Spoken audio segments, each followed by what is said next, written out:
Before humanity was formed, before the stars were placed in the heavens, there was a being who shone brighter than all others. His name was Lucifer, the bearer of light. He was considered God's right-hand angel, the guardian of the divine throne, a creature of perfection, splendor, and heavenly music. But behind that dazzling beauty, something darker began to grow, a seed of pride that would lead him to challenge the Creator himself. The Bible presents one of the most chilling mysteries of all time. Why did God condemn his closest angel? How could heaven, the place of absolute purity, become the stage for the very first rebellion? And even more unsettling, what does this story mean for us today? Lucifer wasn't just another angel among millions. He was extraordinary, radiant, and entrusted with heavenly authority. Imagine, his voice resonated like instruments of glory, directing the worship of countless hosts before the Almighty.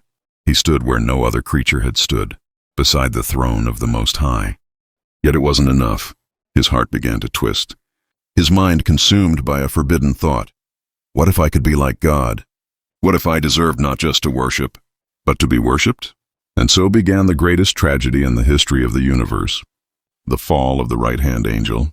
Tonight, we will uncover the truth behind this story.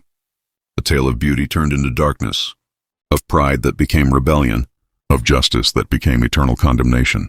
Get ready to enter the story of Lucifer's fall, a cosmic drama that still shapes the destiny of humanity today. Lucifer was not created as an evil being.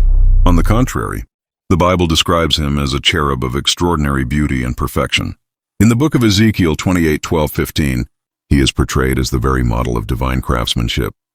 You were the seal of perfection, full of wisdom and perfect in beauty. You were in Eden, the garden of God. Every precious stone adorned you. He was radiant, clothed in splendor, and decorated with jewels, sapphires, rubies, diamonds, and emeralds shimmered in his very being. His presence reflected glory, as if his very existence was a mirror of the Creator's brilliance. Lucifer was not just beautiful, he was powerful. Many theologians suggest that he was entrusted with leading heavenly worship. Imagine millions of angels lifting their voices in eternal songs, and at the center of it all stood Lucifer, conducting the symphony of heaven with a voice that resonated like celestial instruments. His music filled the heavens with awe. The Bible tells us he walked among the fiery stones, a poetic description of being in the very presence of God's holy fire. Few could approach such holiness, yet Lucifer was granted that privilege. He was God's right-hand angel, a guardian of glory, a protector of the throne. At that time, heaven was a realm of complete harmony. No pain, no jealousy, no corruption, only worship, light, and obedience. Lucifer was the pinnacle of it all, the masterpiece among masterpieces. But perfection can hide danger when it is not anchored in humility. Somewhere in the silence of his heart, a strange whisper arose. Why must I bow down forever? Why not rise higher? Why should only God receive worship? That single thought was enough to spark the most catastrophic transformation in history. The angel of light began to desire the throne of the one who made him. Lucifer's perfection became his prison, and his beauty became his curse. The right-hand angel of God, destined for eternal glory, had taken the first step toward eternal damnation. The prophet Isaiah opens a terrifying window into Lucifer's secret thoughts. In Isaiah 14:12-14 we read, "How you have fallen from heaven, morning star, son of the dawn. You have been cast down to the earth, you who once laid low the nations. You said in your heart, I will ascend to the heavens. I will raise my throne above the stars of God. I will make myself like the Most High." Here, the veil is lifted. Lucifer was no longer satisfied with his beauty, his power, or his position. Pride, the seed of all sin, was born in his heart. He wanted equality with God, no longer the servant, but the master, no longer the worshiper, but the one being worshipped. And pride is never silent. Pride infects, spreads, whispers. Slowly, Lucifer began to spread his ideas among the angels. He planted doubts. Why should only one rule over all? Why should the Creator keep all glory for himself? We too are radiant and powerful. Why not follow me? The Bible tells us that 1/3 of the angels chose to follow him. Think about it. Countless beings created for perfection, seduced by lies. Lucifer's charisma and deception poisoned the harmony of heaven. The first seeds of rebellion were sown, not with weapons, but with words. Imagine the shock in heaven. Angels who once sang together now stood divided. Some remained loyal to the Creator. while others secretly pledged allegiance to Lucifer.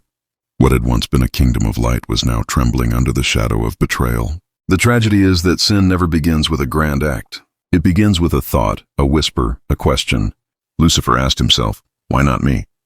And from that single question came war in heaven, and eventually, corruption on earth. The rebellion of Lucifer was not just against authority, it was against love itself. God's government is founded on love, justice, and truth. But Lucifer chose selfishness, pride, and deception. The most trusted angel, God's right hand, had become the leader of treason. And now heaven itself was about to become a battlefield.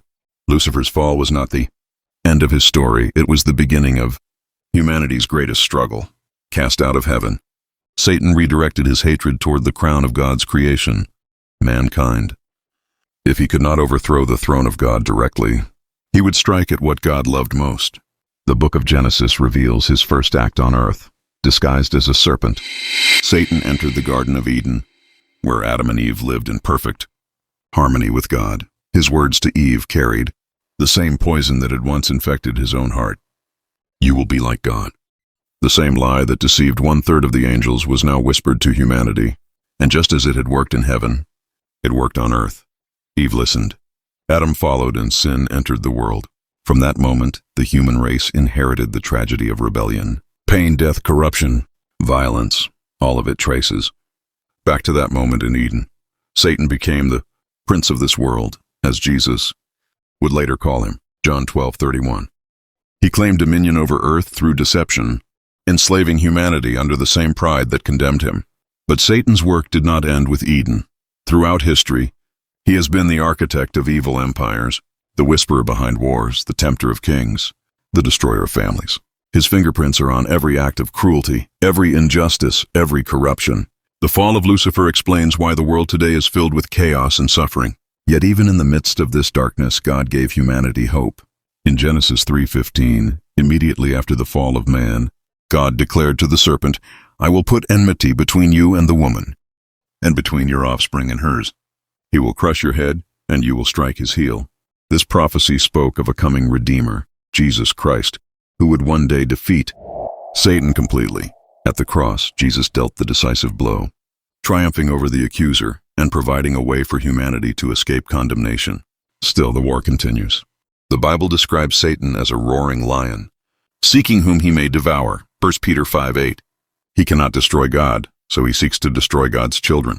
His strategy remains the same: lies, deception, pride, and rebellion. Every temptation we face, every battle in our minds, is part of this cosmic conflict that began with Lucifer's pride. His fall did not just change heaven, it changed earth forever.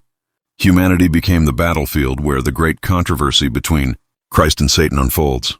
And the question remains, will we fall with him, or will we stand with God?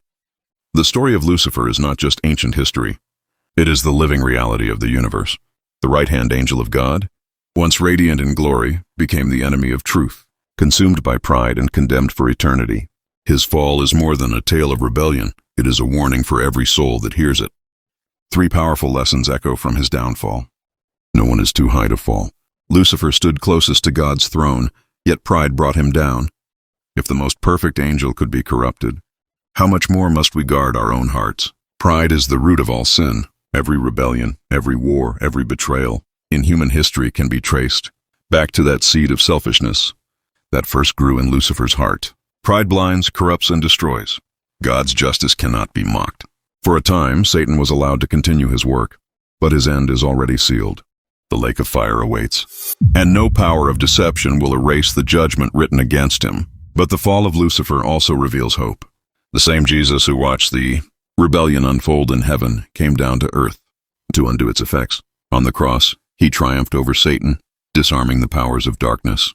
His resurrection is the eternal proof that the deceiver's reign will not last forever. And here is the ultimate truth. The great battle that began in heaven is not over.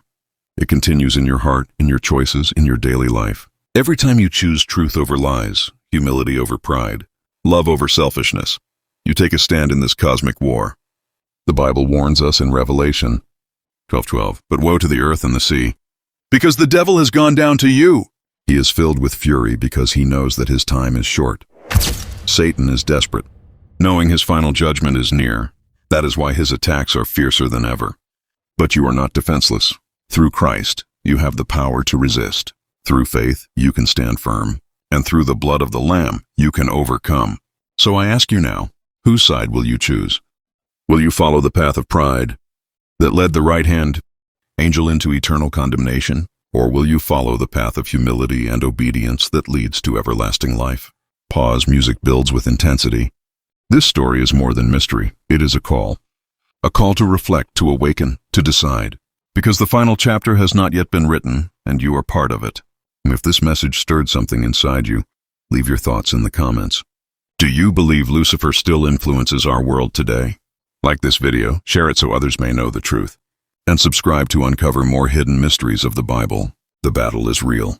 The judgment is certain, and the choice is yours.